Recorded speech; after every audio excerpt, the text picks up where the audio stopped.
guys, it is Juanita Coley, the Contact Center Whisperer. I am back with another episode. So you all already know that I am in London and I am getting a chance to sit down with the Nicky Butler. Nicky, thank you so much for I'm cheesing ear to ear because I love talking to women in technology. It's like one of my favorite things to do. So thank you so much for taking the time out of your busy schedule. I got it. To talk with me today. I'm super excited. Okay, so let's hop right in. Nicky, tell me your role here or tell the people your role here at NICE. Sure thing. Morning, Juanita. Yeah, I am the VP of Channel for EMEA here at NICE. So I'm working with the organisation to support them in finding an amazing partner ecosystem for us to sell, support and service our products. So for those that don't know what the partner ecosystem is, how would you explain that to and what the impacts are to the agent, the customer, and the business? Yeah. So I suppose if you take it very basically, we're working with other companies that add benefit to us when we are working with our customer in order to provide the most amazing service that we can. So if you were to take it into a very simple level, and I was a clothing manufacturer, I would sell through a retail store because that retail store is able to display my goods really well or work with my customer to understand what they need. And we do exactly the same with our partners, but just on the software and technology side. So our partners will describe our products, look at our customers' needs and work out exactly what it is that fits with them and maybe some of their other technology that they've got working with them. Once we've sold it, they'll carry on and be on the ground with those customers, maybe even sitting with the agents to help them use the products, making sure that any issues on the day, go live are sorted and dealt with. And it gives both companies a really effective way to work. So would you say that partner education really impacts the end user experience to what they're sold, right? But not only what they're sold, but how it's leveraged inside of the organization and adopted inside of the organization? Yeah, very much so. I mean, most customers will be aware that the products that we sell, we call them out of the box. You don't do much configuration with them. But when we say that, we're talking with thousands and thousands of end users who all use it very slightly differently. And so having somebody who works with them and knows them as a business really helps them to be able to exploit and utilize that product the best they can. That's amazing. So tell me what you can tell me. Tell me, what can you tell me about like your partner strategy and the ecosystem of how you stand apart and are different in supporting partners? So what we like to do here in NICE is work as a community with our partners. So we really like to get to know them. We've got dedicated personnel that work with them on a day-to-day basis. And then we also have our sales teams, which are really, working with those partners as well. So there's lots of people that our partners get engaged with. And we're training them all the time. We're including them in our kickoffs. Sorry, my cat's going mad in the background. She does that. So we're including them in the kickoff. We're making sure they've got information available to them all the time. And then we're meeting with them. We're supporting them on the customer side if necessary. And yeah, just like making sure that contact point and that touch point is there all the time, as well as obviously financial incentives. These are companies that we're working with, but yeah, most of it's around just making sure they know what they're doing. And how are you I think one of the things that I'm always interested in organizations or tech companies partner strategy is how they're educating and how they're attracting partners, because being the contact center whisperer and having a background in contact center, coming from the phones, an actual agent, to then now, being a workforce management guru, and then now consulting contact centers and then also talking to technology partners, I kind of find myself sometimes in the middle of a lot of these conversations. And when I'm talking to partners, sometimes I'm finding that partners aren't as educated on the product per se as they should be. And they understand it from a technology perspective, but not really a user perspective, which then, as a result, um, it diminishes the way consumers are using the product because they got sold on a particular feature and not actual discipline. So I think my question here is, how do you, as being over and head of, partners, ensure that partners get that appropriate education? I know about the NUG event that's coming up, so I know that there's a nice user group, and so you guys are really focused on users, making sure that they adopt the solution and they get really good use out of the solution. But I think from a partner perspective, my question is around education and how you keep them engaged and you build out that community.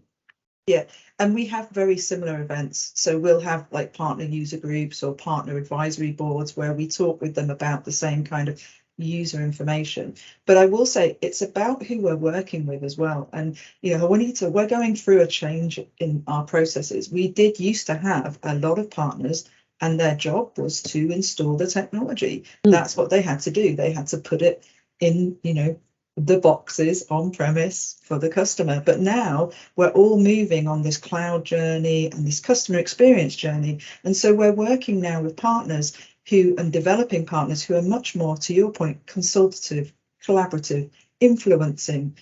Some of our partners don't sell our product. They work with us just to get information that can help them guide their customers.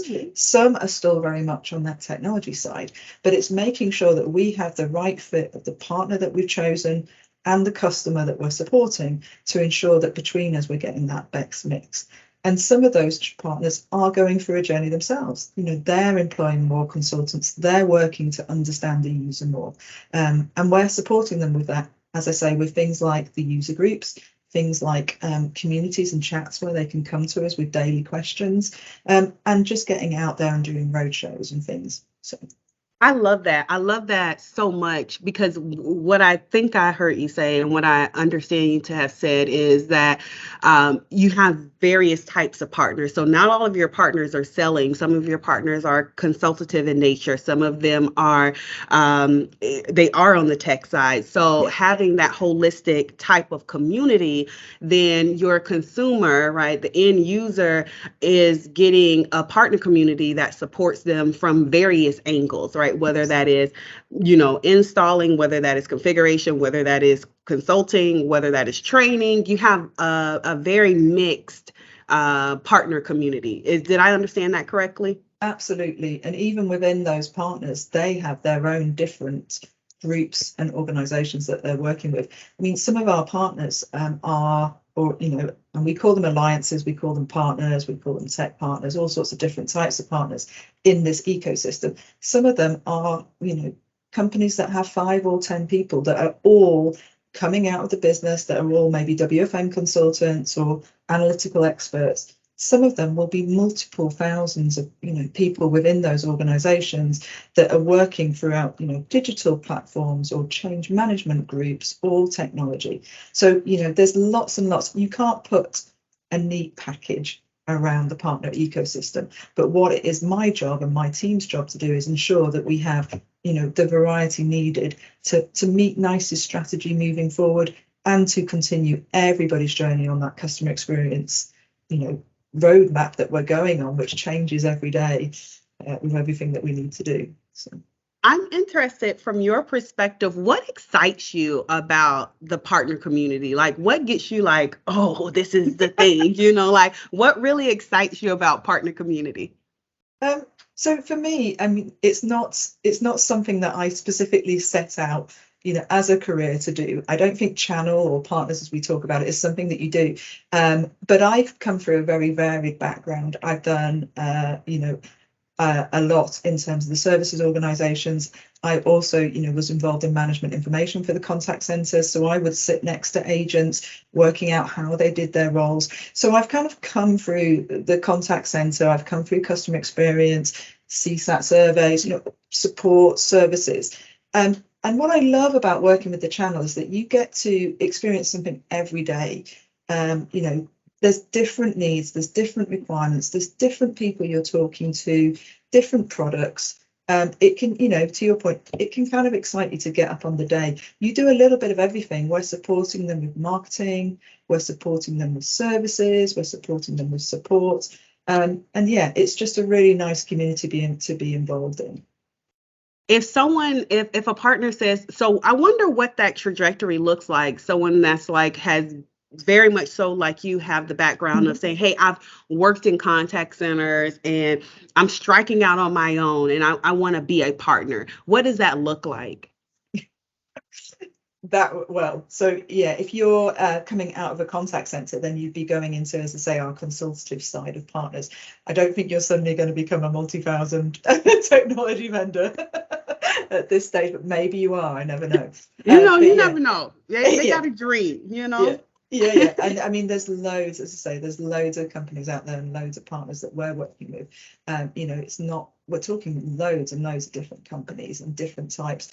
But if you're interested in being in the channel, then I think, you need to be really interested in working with individuals, listening to what the problems are, understanding what it is that you need to do to help them to move forward. Just kind of reaching out. As everyone knows, the networks, the LinkedIn, reach out to other people in the channel and find out what they're doing that you want to get involved in. And also, I mean, there's a lot of forums that I'm involved in where you see both sales and channel people coming together now. You'll see that kind of jump between the two as well. What do you think is the recipe for a super successful partner? So you work with tons and tons of partners. Mm-hmm. What do you think is the recipe for a super successful partner? Super successful partners are obviously listening to their customers. They're seeing the wider requirements.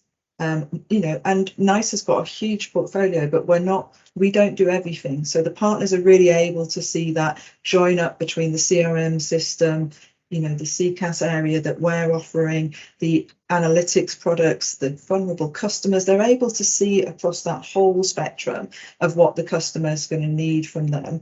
And then they're working with us and their other vendors to bring together an amazing solution that the customer can push out there.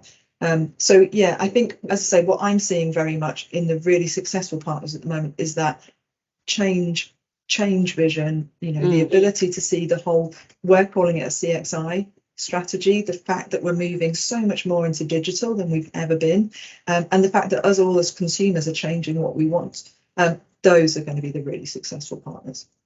Yeah, I when I talk to partners, I think the thing that I see across partners that work really well with suppliers are the partners that have the ability to be diagnostic and prescriptive in nature. So they're able to really identify root causes and predict, business outcomes and identify business outcomes, and then also be prescriptive in nature to match with, this is the feature or this is the product that you're needing. That's what I've observed, is they are diagnosing and they are prescribing. So having that very consultative type of approach rather than just saying, you get this technology, I see that the ones that are like that typically have the better result and the better customer experience as well.